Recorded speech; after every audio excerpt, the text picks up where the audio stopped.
Un aspect intéressant et amusant de la dorure sont les gravures. Voici un cadre sur lequel le gesso a déjà été appliqué.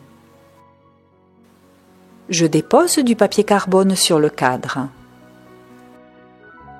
Par-dessus, je mets la feuille de papier avec le dessin.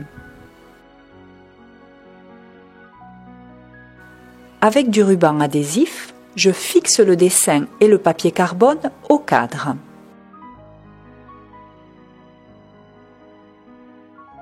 Avec un crayon à papier ou avec un stylo bille, je repasse sur le dessin pour qu'il reste imprimé sur le gesso à travers le papier carbone.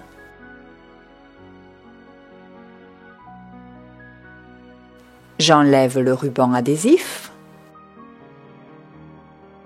Et maintenant, je dois graver le gesso.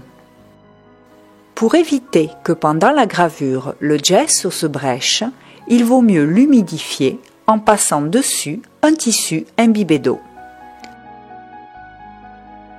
Puis, avec un objet pointu, je grave le gesso sur les lignes du dessin.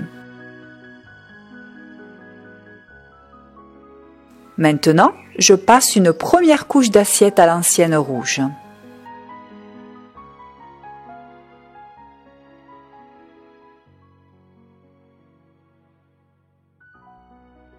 Puis, je dois passer les autres couches d'assiette, comme d'habitude.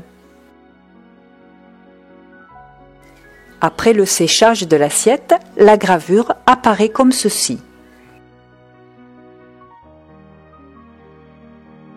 Après l'application de la feuille or véritable, le cadre avec la gravure se présente ainsi. Maintenant, avec un pinceau spécial, je nettoie les feuilles or. Vous remarquez que la gravure se voit sous la feuille. Si nous voulons obtenir un meilleur résultat, nous pouvons appliquer d'autres feuilles or véritable sur celles déjà appliquées.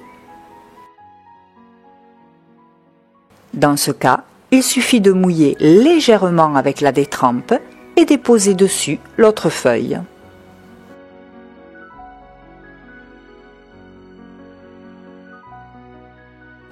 Pour terminer, je passe le brunisseur en pierre d'agate à l'intérieur du dessin gravé.